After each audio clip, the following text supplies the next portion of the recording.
Welcome back to the Dear Katie podcast. This is Katie Koestner. I am the primary host of the Dear Katie podcast, and we are so delighted to have you take this journey with us on our weekly podcast episodes. I just want to remind everyone to do great self-care. Thriving is part of the purpose of this podcast, and we definitely want you to take a break at any time. Warm bath, fresh air, walk a dog, have a bite of chocolate, whatever you need to do good care for yourself. Just as a reintroduction, if you're not familiar with me, I am the woman who was on the cover of Time magazine at age 18 as the first in history to speak out nationally and publicly as the victim of date rape. And HBO made a film about me, and I went on to become the executive director of the Take Back the Night Foundation. We are the oldest, largest global movement on sexual violence in all forms for all people in the world. So we encourage you to visit our website for lots more information. So I'm going to turn it over to our host and our guest for today. Hi, everybody. This is Katie Koestner, and you are back on the Dear Katie podcast. We are so thrilled to continue on this healing journey, bring you amazing guests. You are going to be delighted by our guest today. And I'm also so pleased to welcome on to the podcast, Catrina. Catrina is going to introduce our guest, and Catrina is a member of the team. She's an incredible volunteer out of Brown University. Catrina, welcome. I'll let you take it from here. All right, sure thing. So I'm so excited to introduce our guest, Soraya, who is an award-winning author and activist. As a cultural critic, she writes and speaks frequently about gender norms, politics, technology, and their relationship to violence, risk, and social justice. She is the former executive director of the Representation Project and director and co-founder of the Women's Media Center Speech Project, both dedicated to protecting and expanding women's civic and political participation. Her first book, Rage Becomes Her, The Power of Women's Anger, was recognized as the best book of 2018 by The Washington Post, Fast Company, Psychology Today, and NPR, and has been translated into multiple languages. Her most recent book, The Resilience Myth, has just been released. So welcome, Soraya. Thank you. Thank you so much for having me today. Yeah, I agree. We're delighted to host you. And I kind of like thinking about rage right now.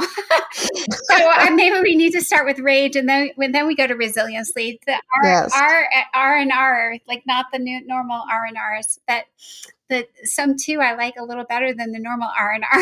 I don't think I can do R and R, rest and relaxation, very well anyway. But Soraya, I think it would be lovely. I always like to, I think our listeners range in age from like 10, 11-year-old girls who are just like want to change the world to, our 80, 90-year-olds who just have already done so much and still are so visionary. So I like thinking with you about, what led you into this world of activism? How did you grow up? Sure. Were you always like this? Did someone always say like, I was always like this. Were you always in trouble? Yeah. I think, there was really not a time that I can think of when I wasn't kind of pushing back against norms. And honestly, I think that is because I grew up very close to my brother. My brother's 2 years younger, and we were really tied at the hips. And so gender differences within our household were quite obvious, right? If you were a kid. And so that got me questioning, and then it did get me very angry. But then mainly I thought, well, I must be wrong. It can't just be this. It can't really be sexism or misogyny in the house, like in our family. And I was greatly loved. It was just that there were sexist double standards everywhere.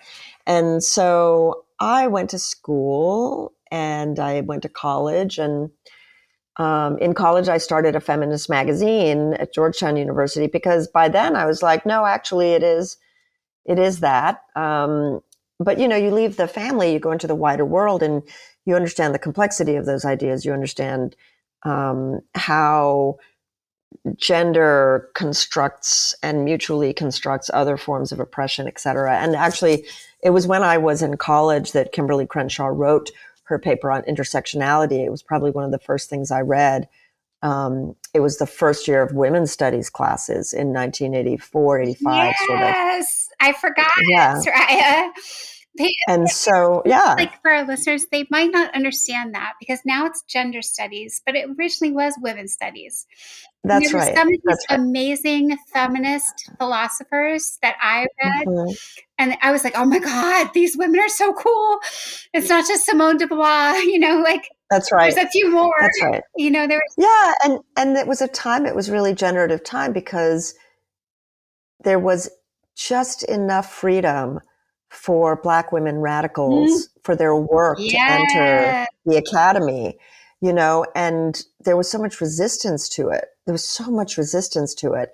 And yet it educated an entire generation of us to think. And so I would say that, that's really the sort of framework, my sort of feminist thinking background. But I did that. And then I went into the workplace and had a family. And it was really in having children that I realized, I think, how profound the backlash we were in really was. If you were around in the 90s and you read Susan Faluti's Backlash, she wrote it in 1992.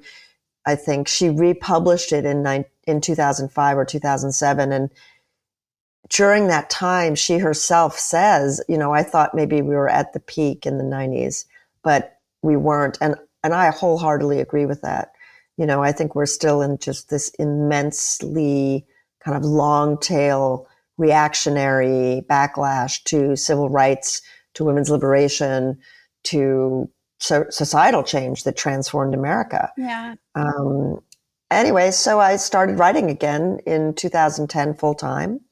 And I've written about technology, education, politics, religion, everything with this intersectional feminist lens. Yeah, I know Catrina's going to have a question, Soraya, but I think I have a really big question that it's like, how do we tie it all together? Because I agree with you completely. We are in a backlash of a backlash of a backlash. Right.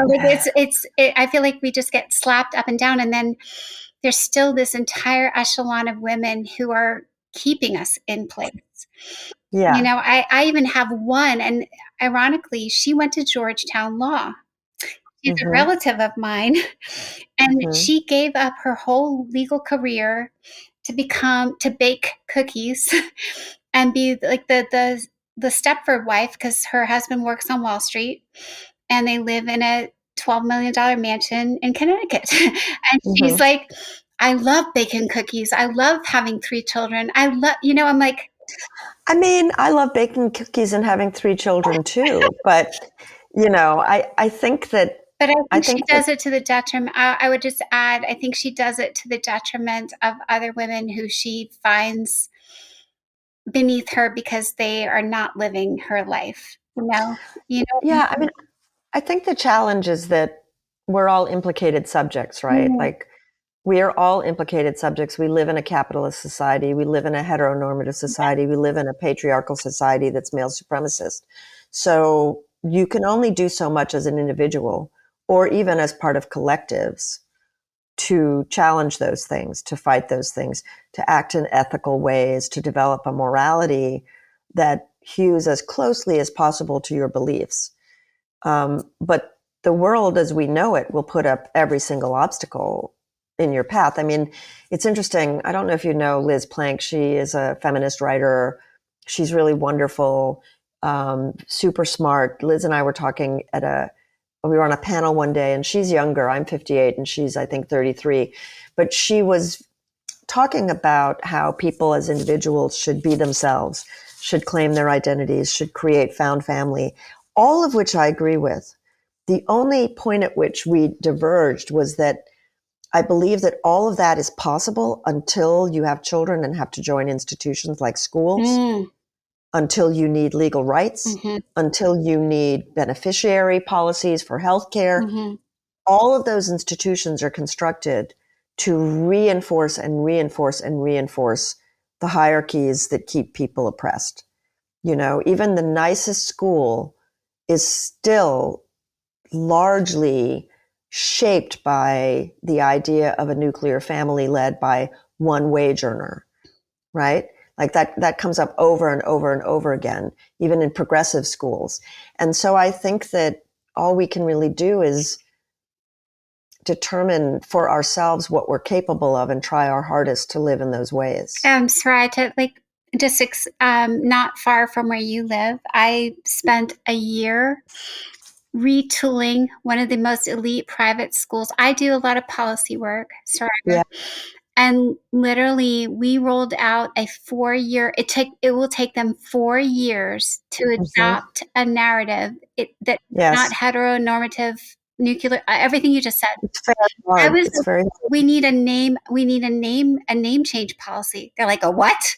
They're like, we need a gender. Was it a single sex school? No. It's actually a co-ed school, one of the richest ones around you, babe. I'm just telling you. Yeah, no, I have spoken. I'm so mad. I'm just so mad. Like, it's so frustrating, so tedious. And it really is. It's really hard in these schools. I've also advised at many schools like the one you described. There's the Phillips Academy Andover has the Brace Center for Gender Studies, and I worked closely with them on a program on sexual violence and gender-based harassment for schools in the Northeast. And it was a good program and actually a really good model for other schools. But, we had maybe 100 people there representing 40 schools. So it was 2 to 3 people from each school. And it was great, but I was also filled with chagrin at the level at which the adults were discussing things. The kids are way far past what the adults are. Hi, this is Katie Koestner, and I wanted to remind all of our listeners about the free National Sexual Assault Legal Hotline. We at Take Back the Night have assembled an incredible team of attorneys, trauma-informed, who truly believe survivors and want to support their journeys in healing and finding justice. The Get Justice Hotline is 567-SHATTER, or feel free to fill out a form on the Take Back the Night website, share your story, let the attorneys know what's going on, and they will get back to you as soon as possible with all of your legal options. That is a service we are delighted to provide through Take Back the Night. I couldn't agree with you more, Soraya. Like, I feel like sometimes we do these institutes the same as what you just described. I've done that out west. We've done them at 13 independent schools now. And the chagrin, I think, is a well put word, because I feel like sometimes the adults show up, but they're still shackled. I'll say the word shackled. They really are. They won't change because they need the paycheck. And I think it's more than the paycheck. I think that it's really frightening to adults because their identities are formed around these types of relationships. Their identities, like I would argue that for most boys in the world, regardless of where you are, identity is shaped around male supremacy in almost every society. And that's a really, to people, I think that statement seems extreme in some way because it makes it sound as though we're explicitly teaching boys that men are better than women across the board, and we're doing it in this very binary way. Okay. But in order to sustain male supremacy, though, you need binary gender, you need rules, you need enforcement, you need heteronormativity, you need all of these intersecting kind of identities so that you can maintain hierarchies of power. And within a male supremacist patriarchal society, the truth is women are sort of collateral damage in the sorting of men. Okay, Soraya, I have another question then. I'm sorry, Catrina, wait, I have another. We'll get to the books. Soraya, I got asked to help the International Boys School Coalition, international, all the privates, the St. Mark's, the Roxbury Latins, the usual suspects. And we did a session, a 5-series part on both sexual violence and gender identity. And your exact question was what I asked, and few would answer it, which is, what is the purpose of a boys' school? I was like, what is exactly your mission, and what is it? What are you? What is? I mean, that's scary to these schools. It really is. It was scary. A progressive boys' school wouldn't be a boys' school. That's right. And so, and like then that's what it is. we had a whole conversation about your boys who want to become girls. And do you kick them out? Do you keep them in? Do you let them stay? And it was across the board different answers. Like if your genetics still match, but nothing else about you matches, do you fit in? Well, and also, regardless, I mean, we make up these standards, right? We pick the standard that we think is important. It's all made up. It's all human imagination. It's all bullshit. So we make up a standard and we say, this is the standard and we're going to enforce the standard. Mm-hmm. But when you peel all of that back in the conversation you were just having, which I've also had, the question is, what exactly are you sustaining when you assume always binary sex segregation? Mm-hmm. That you refuse to dismantle binary sex segregation. And we know that when you introduce sex segregation, the younger you introduce it, the more sexist people are, the more bias they have, the more discrimination they exhibit. And that kind of what I would say is an ordinal segregation, because it happens in families first. Mm-hmm. It just expands into racism. It expands into xenophobia. Mm-hmm. You take these models of thinking and sorting people and you explode them into the world. And this is what you end up with, I don't know, Soraya, like I'm so worried. The Catholic Church, I mean, how many schools, right? Every single Catholic school, it's like a binary code. I don't know. But there's, what I find interesting, Soraya, is some of the boys' schools went co-ed.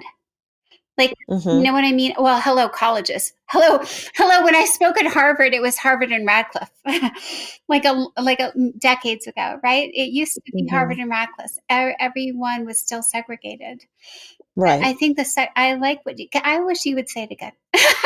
Like what you said is so important. I don't know if people understand it so well. Yeah, I mean, I think the challenging thing is, and this is what I just wrote in the book that I just published, mm-hmm. which is when I'm deconstructing resilience, but in fact, the resilience that I'm critiquing is everything we're talking about, because we conflate masculine virtues with resilience. Yeah. We conflate physical strength with resilience.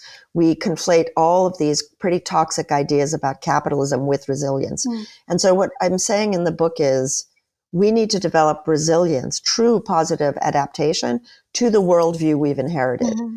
If we want to deal with climate change, if we want to deal with violence, if we want to do any kind of violence, war, sexual violence, intimate abuse, we have to interrogate the worldview that, in fact, we are cultivated in, right? That our identities are built around, that our relationships are structured on. And that's what I think is so scary to adults. Like, wherever I go, I say, we have our mentor programs ass backwards. Mm-hmm. Kids should be mentoring up.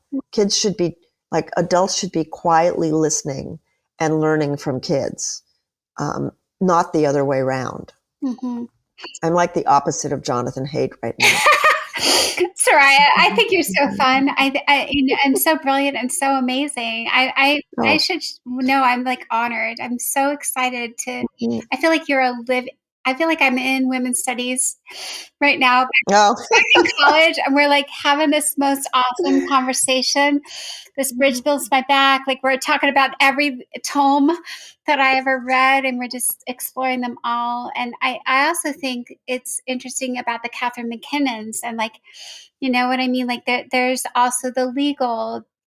Oh, yeah. You know what I mean? There's so many layers and layers. Well, there are so many layers because our legal system's also really dualistic, right? It's dualistic. It's mind-body. It's male-female. I mean, those structures all come from the same worldview. What do you think about restorative justice as a different idea? So this is so funny. Sorry, I'm throwing random stuff at you, but I know how smart you are.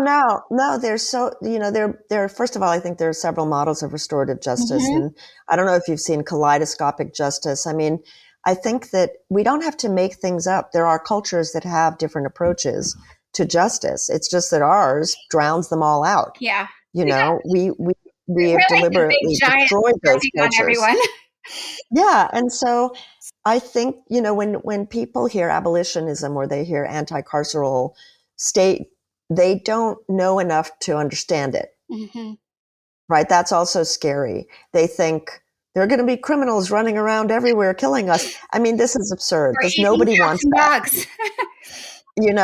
But you have to, it's a luxury in many ways to have the time to learn about what it means to have restorative justice, to learn what it means to reject carcerality, to learn what it means to put the brakes on capitalism. Those are not things that we teach children anywhere. Mm-mm. And you usually have to come to it, frankly, through trauma or pain. You have to be sufficiently alienated from the culture, willingly or not, to say, oh, wait, this is not good. We have to do something better. But I still think even there's a luxury to me, Soraya. I think there's a luxury in even being able to question or rebuke the culture. There is. There's a luxury of even not having to worry about the roof. Like, I just went to Kenya and I think it's a luxury to talk to you and have this time. Think we get a whole hour to chat and talk. It is a luxury. It's so glorious. And especially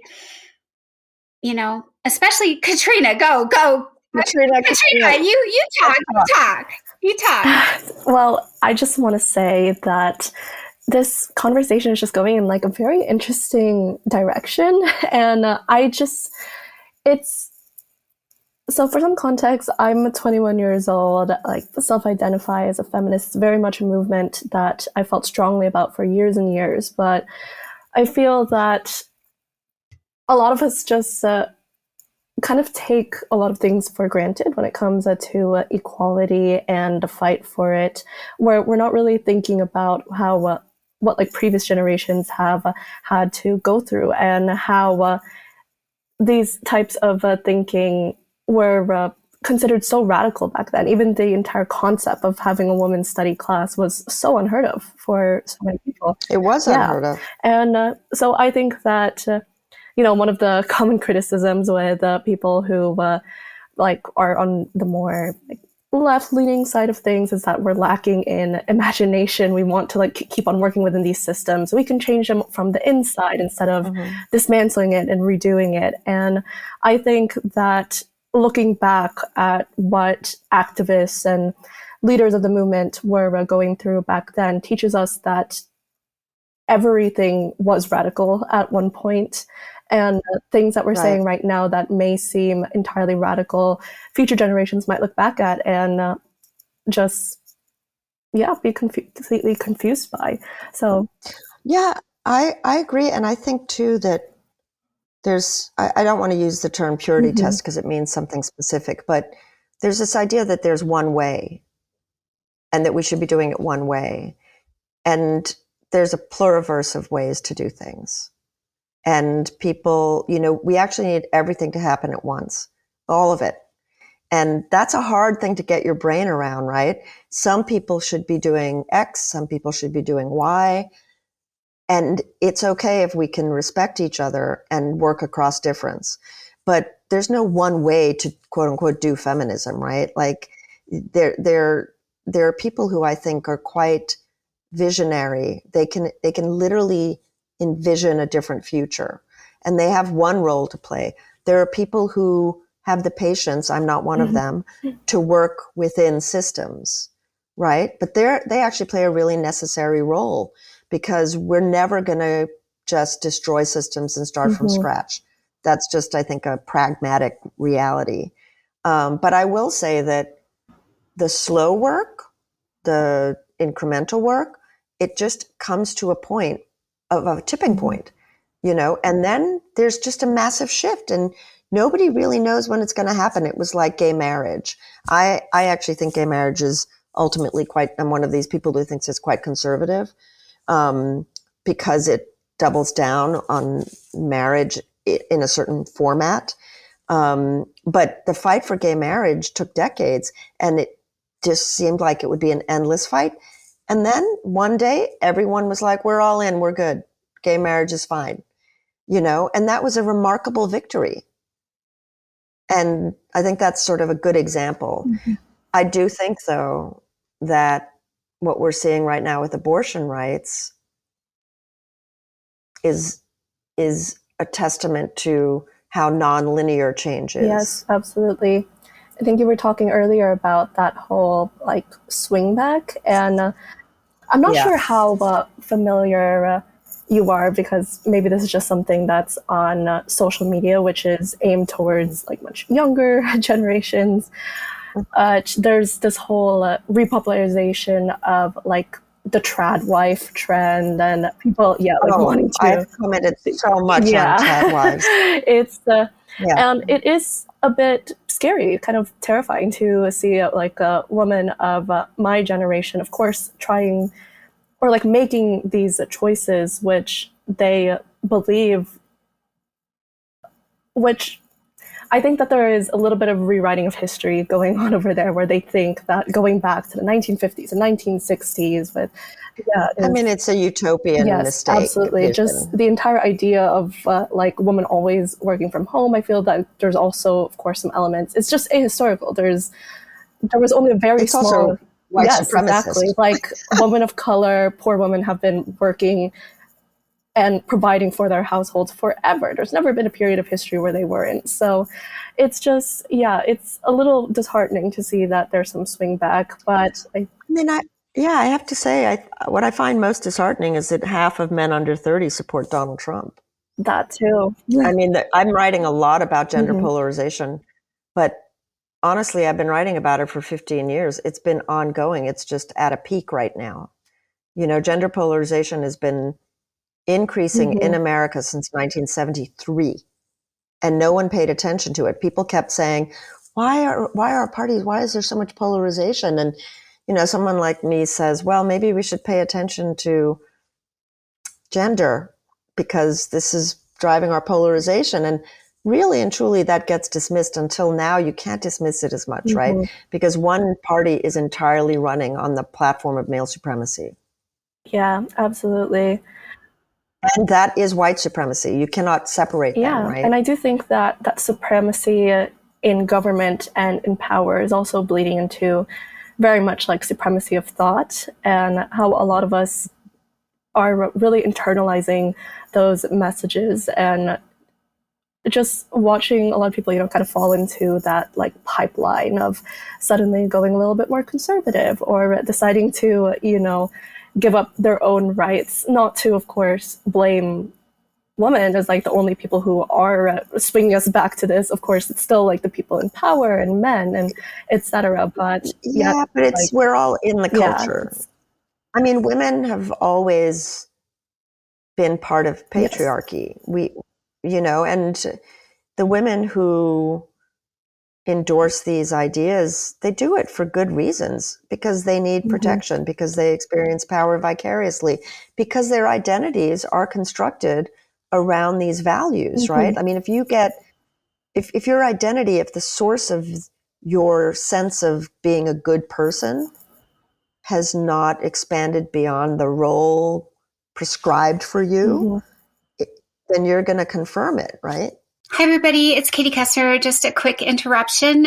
We want you to know that there is an entire shop full of cool merch on the Take Back the Night website to support your own healing journey, that of someone you care about.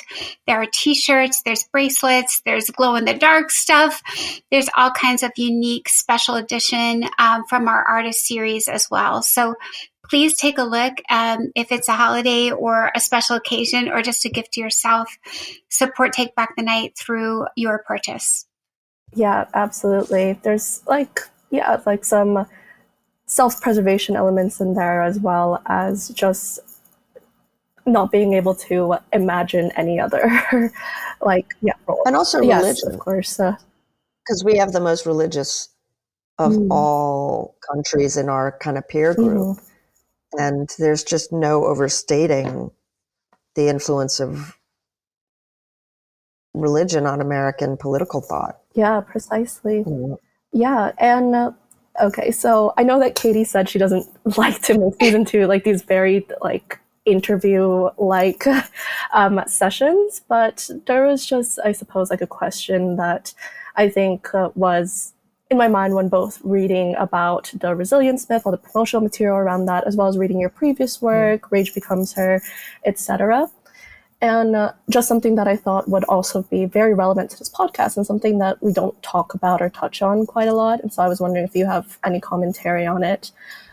While I was reading through all these materials that I just talked about, I was thinking about this really iconic quote by Audre Lorde, not to sound like, baby's first gender studies class with that, but the quote, which I wrote down over here, is, "I am not free while any woman is unfree, even when her shackles are very different from my own."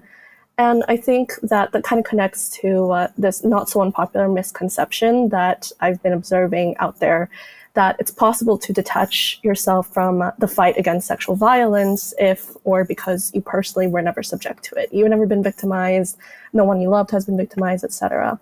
And that you know of. And to put it crudely, like thinking that it's a problem faced by other people, other women specifically, and not you. So if it's all right with you, can you speak on like your views of this type of thinking, its pitfalls, and how people without a history of trauma or survivorship can instead support in communal healing and resilience in the way that you defined it in the resilience myth? So a couple of things. One is, for a solid 10 years, I wrote, the majority of my writing had to do with sexual violence in almost any context: colleges, the military, the church, families, war. I mean, lots of writing about sexual violence, because I think understanding the dynamics of sexual violence is absolutely essential to confronting actually all of these forms of oppression, because we shouldn't even call it sexual violence. It's sexualized violence, right? It's a very specific weaponization of the body. And we're all affected by it. Everybody is affected by it. It shapes people's relationships, whether they know it or not. It shapes their identities. It like ideas about sexual violence shape our institutions. When you were describing how people could become involved in this fight, I think that a paradigm shift really has to happen, which is A, removing the stigma of talking about sexual violence, because that's still quite profound. B, being honest about the sexual violence that surrounds us, right? Whether you say you know someone who has experienced sexual violence or not, whether you believe you have experienced sexual violence or not, the degree to which you can believe that might just be the degree to which you're willing to engage in complete denialism, because we know what the numbers look like, right? We all know people who have experienced sexual violence, and we all know people who perpetrate sexual violence. And the institutions that we belong to, we understand deeply now, protect predators, protect cultures that protect predators. And we're all in these institutions. So I think that anybody who cares for the people around them needs to consider what that means for them. They may not feel personally affected, but pretending it's not happening is personally affecting a lot of other people around them. Also, I'm kind of being incoherent because it's such a sort of a big question. But a lot of the approach to sexual violence, for men in particular, does two things in my mind. One, it focuses on a protector role that is ultimately unhelpful, for which I'm happy to go into. But two, that same protector role also, I think, unhelpfully ignores the degree to which boys experience sexual predation. And men who grow up having experienced it, who never address it, end up honestly being traumatized and in crisis much later in life, which is a problem. And I think we see that all the time. I just think that the tools that we use when we try and talk to people about sexual violence can sometimes double down on not helping overall. Yeah, absolutely. Thank you. I completely agree with absolutely everything that you've said. And I think what you were saying about the unhelpful conception that men are like the survivors and protectors. I think that's also something that we try to challenge in this podcast and with the many male survivors that we've talked to before, and that like a lot of violence is perpetrated by men, but a lot of it is also enacted onto them. And Right. But I think this is to go back to our earlier conversation when we're talking about power over people, hierarchies, systems of oppression that intersect. I think it's really important that, in the last 20 years, the topic of sexualized violence really hit the mainstream, not because so much women came forward, right? Like, it was so important. What Katie did was so important. What other women have done is so important. And Katie, you may disagree with me, but it was really when the revelations about the Catholic Church, Penn State, the Boy Scouts, that fire hose of information really made people pay attention because it was young boys. Yeah. And it was only when it was young boys that people like me could say, wait a minute, you can see the power, the effect of power in all of those cases where boys suffer sexual violence because more powerful people assault them. Maybe now you can understand what happens to girls and women too. Yeah, I agree, Soraya. And then I Yeah. would jump backwards on a couple points just because I love our conversation so much, so badly, Yeah. so greatly. I think the one thing when I was on the cover of Time that I did, I was 18. Like, Right. how intentional was I? But I think it was I signed my name, Soraya, to a release of my name, meaning I was a legal adult since I was 18. And despite Right. the fact that my parents said, nope, you're never going to get a husband. I don't believe you. Yeah. Your fault. You did it. I literally, I was like, nope, I don't care. If I'm not going to get a husband, I really don't care. Incredibly brave. I need to say, I am Katie. I play the clarinet. I get straight A's. Yep. I needed to be me.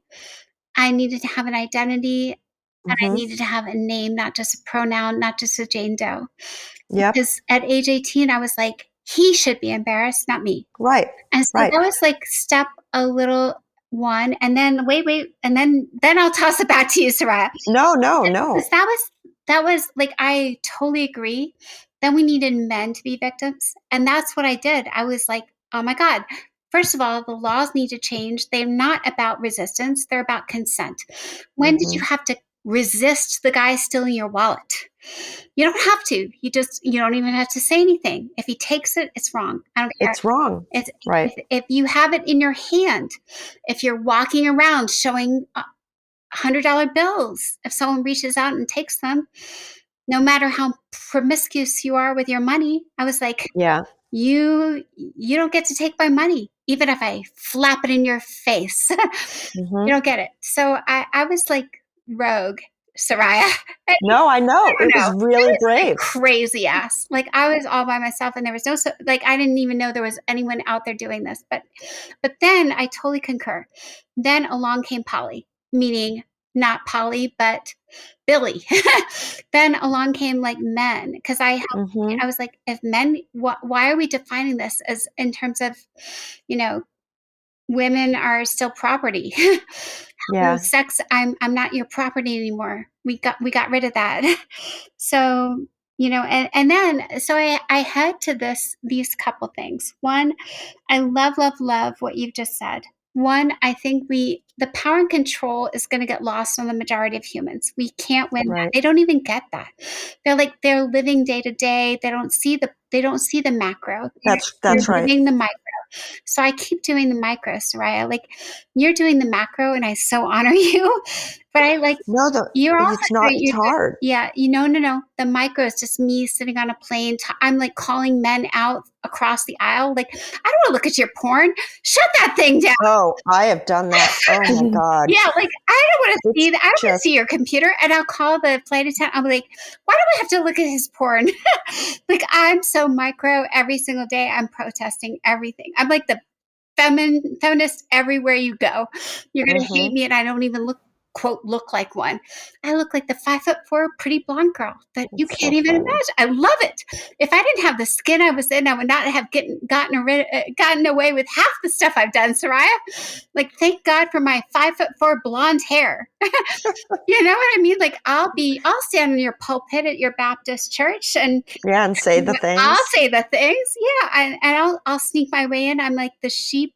I'm the wolf and the sheep. I'm the wolf always. But Well, I mean, this is the thing about being underestimated. yeah, I think all of us probably understand the feeling of being underestimated. of course. But I think too that probably um, you've experienced men who believe that the solution is for them to be protective. And Yeah. Like, let's go back to that. yeah, Here's where I wrote this down as I was listening to the two of you, taking my own notes. I think fixing masculinity. I think we're in a suspended air balloon right now.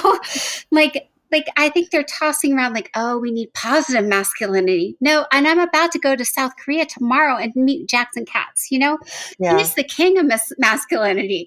right. There's like 4 men out there who are talking about masculinity, and I don't know what they're trying to say because I think they're worried they're men.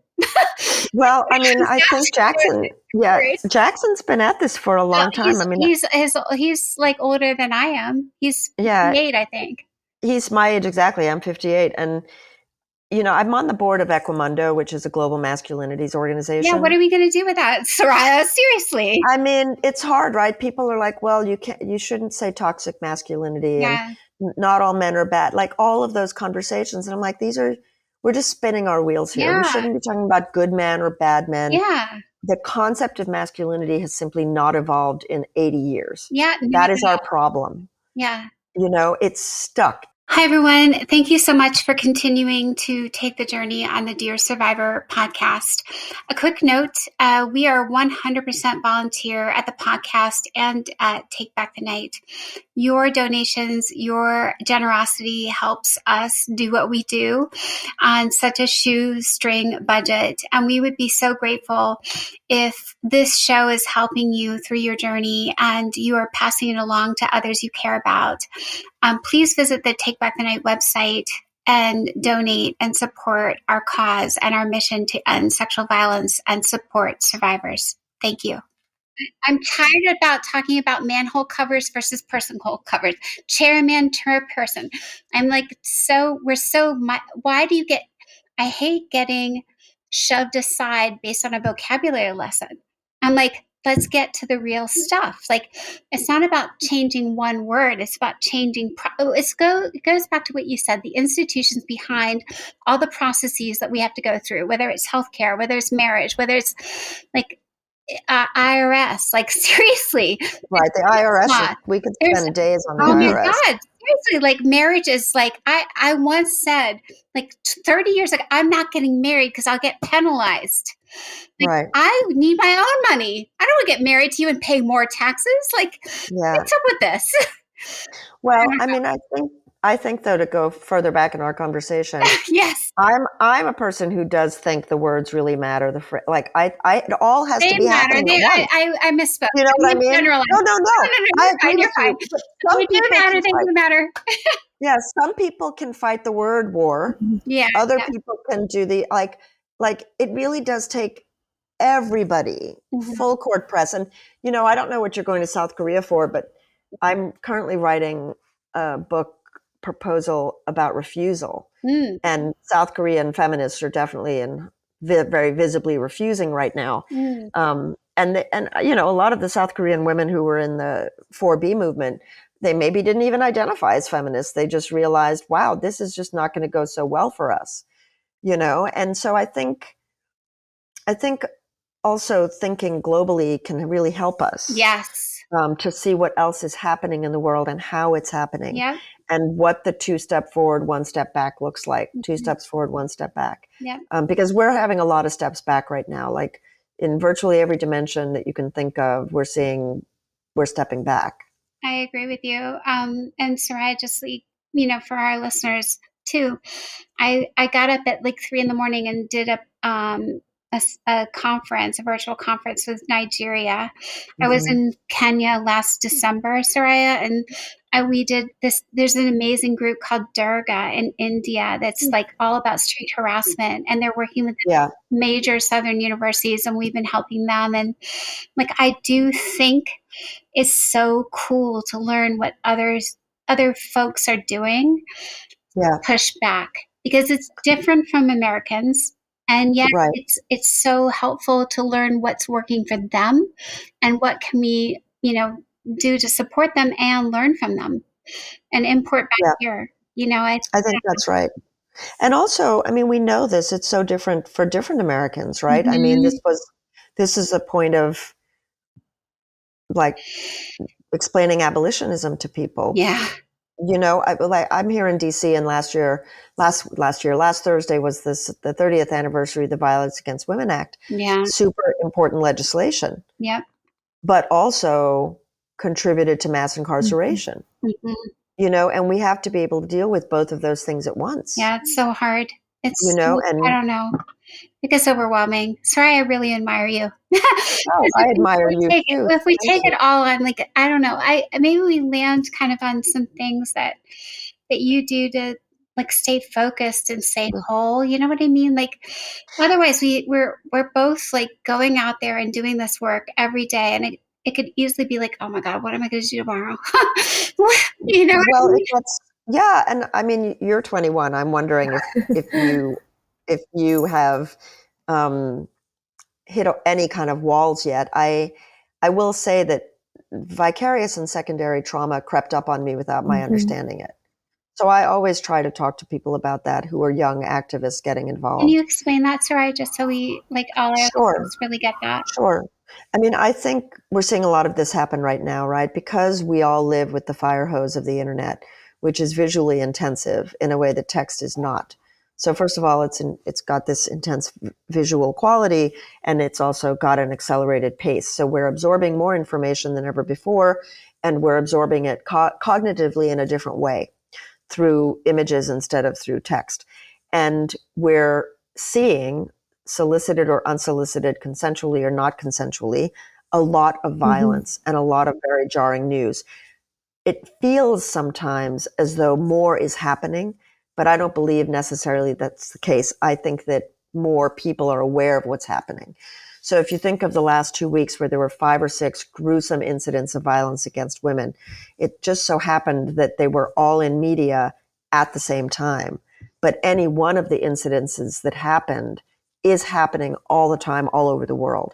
So when we're exposed to this news, when we're exposed to this imagery, or in my case or your cases, when you're an activist and you're working with victims of violence and trauma, you absorb that information, and that information and those images form memories. You form your own memories of the experience of seeing these things or thinking about these things that then can result in your experiencing traumatic symptoms.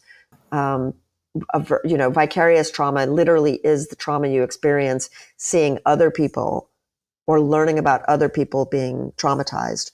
So whether it's images coming out of Gaza or images from a French courtroom or a street in San Diego, we are not, generally speaking, prepared to absorb the level and intensity of violence that we're absorbing. Yeah, precisely.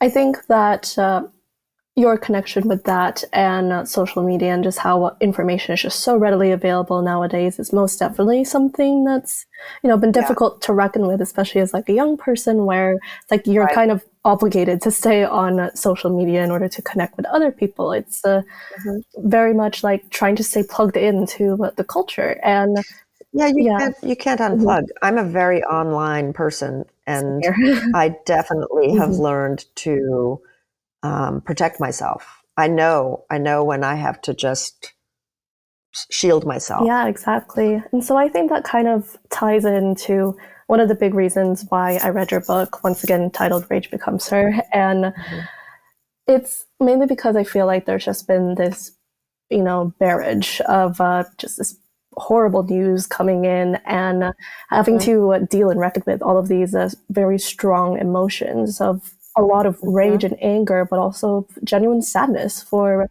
what's been going on around the world, what kind of injustices are being enacted against other people, other women, like my sisters, basically. So I think that one of the things that I really want to address in this interview in the time that we have with you today is, what do you do with all that rage? And that's something, of course, you've talked about in your book, but it's something that it's hard. So I wrote the book largely for young women and girls, and all women, but especially young women, girls in adolescence, because I didn't have anything like it. I couldn't make sense of what was happening to me or make sense of the world's norms and expectations. Why the mistreatment, the double standards, the risk and threat and violence that I encountered were thought of as normal, right? Like we see these things and we have a sense of injustice and other people don't. That is often the case. And I think that a couple of things are important. One is, I will always say that the most important thing is to have a community of people around you that get it, that understand what you're doing, that support you, because you're going to have to rest and pass the baton. You take turns. And I say this in the book, we have to take turns being resilient for each other. No one is resilient by themselves in every context over the course of their lives. We manage to change and adapt because we have people that nurture us and love us and care for us. And so it's often the case that, particularly if you're oppositional to the mainstream, you might in fact also be oppositional to your family, which is very hard, right? I've always been fortunate. My family has always been quite supportive, even though I clashed with my father over so much of this. There was never any serious threat to me that I would be expelled or hurt in some way, right? That's not the case for many people. So you really do need to find trusted, caring people that you can rely on. And even if it's just a text chain, a group you talk to, or you play games with, any third circle of people that you can rely on, I think is very important. And then the second thing is coming to a sense of scale. I had a young woman actually at a private school here in DC who ran up to me after a presentation and she said, do you think, I was heartbroken for her, do you think we can defeat the patriarchy in my lifetime? And I didn't know what to say to her on the spot because no, we can't do that, And so you have to kind of reconcile yourself to the idea that we're all in this together for a very long time. I certainly benefit from the activism of all the people that came before me. And hopefully people who come after me can benefit from my efforts, because these problems are what are known as wicked problems, right? They are the most complex problems. And we're not going to dismantle them overnight. Yeah, precisely. Thank you. And just want to express that I benefit from the activism of you, Soraya, and of Katie, because it's just so important, yes, to acknowledge what has already been built. Like, we're kind of standing on the shoulders of giants here, and we just have to take up the mantle. It's a very important thing. Yeah. I mean, I think that being able to work over time, intergenerationally, that's really how I benefited. I had older women who supported me, listened to me, promoted my writing. And that's just super important, just to let people know that they're being seen, they're being heard, what they're doing is worthwhile. It's all worthwhile. It really is. Yeah, for sure. Soraya, and it's so cool actually, Catrina, to have you on the episode. Because I do feel like, and I'm maybe Soraya felt like this too, but when we were reading these awesome women's writings, that now, Soraya, you're one of these awesome women writing these books, like I was like, oh my gosh, the world is so cool. There's so many smart women out there thinking all these amazing things that I hadn't thought of. And I was just like this enormous sponge, and it helped. Even a book, Yeah. we didn't have social media, but a book helped me not feel alone. That's right. It was like such a relief. Yeah. It was like, oh my God, there are smart, cool, kick-ass women out there. And I'm not crazy. And they're not crazy. They're like wicked smart. I was like, I want to be that smart. I want to go up against that. That's probably Soraya. I don't know. I was like thinking, how did I debate Larry King? Oh my God. God bless you. I know. I don't even know how I did half of it, but I was like, maybe some shred of something I read just was like, you could do this crazy stuff. Honestly, when you have like righteous indignation, you just like you don't care. Yeah. You hope you sound somewhat sensible. Yeah, but the fact is you can be logical, sensible, calm. You can be all the things they want you to be, and it's not going to make a difference to them. Well said. That's the problem, right? Yeah. So I'm okay, like if you're angry, you might as well be angry because they're going to call you angry anyway. Yeah, I love that. I love the entire conversation today. This was a great conversation. So Thank you both. No, it's so fun. It's like 2 generations and like all this love lived through changing the world. And Catrina, you better keep going. That's right. You're going to outlive us both. So Soraya, thank you for joining us. Thank you both so much, and good luck with the rest of your day. Yeah, well, there's more to it, but I know. Yeah, no worries. Like, what a great highlight. So thank you, Soraya. And, hopefully we'll have more conversations in the future. Anytime. Yeah. It's really great to talk to you both. I'm so happy it was the 3 of us too. So thank you. Thank you so much, Soraya. And thanks, Catrina, for joining and like co-hosting. And for all the listeners, like actually, like look at this cool stuff. Like this is what it means to be mentored and supported. And Catrina just like winged it, but not really. Like no, that was so great. Yeah, so well prepared. So for our listeners, like keep going, keep on this journey, take good care of yourself, and reach out, like start reading Soraya's books if you need some more fire under your belly. So yes, all right. Don't read it in bed next to someone you love. That's what I always say. Yeah, or go sit on the couch or lay on the. That's right. Yeah, go sit somewhere else. Okay. Yeah, thanks so much, Soraya. Thank you both. Okay. Bye-bye. Bye. Thank you again, everybody, for joining another episode of the Dear Katie podcast. I hope very much you found today's episode helpful, empowering, and a way to take another step in that long journey toward healing and supporting those we care about, learning about sexual violence prevention, and also survivor support.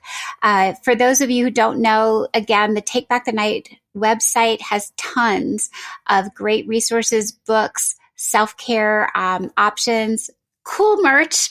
If you're feeling like you need a wearable, we have great t-shirts. Of course, we would love it if you follow along on our free newsletter with news and events going on around the country and even around the globe. And finally, don't forget to like us and follow us on Facebook and Instagram. You'll find our entire community popping up here and there, and recaps of our podcast episodes as well. So together we shatter the silence, and together we end the violence. Take care.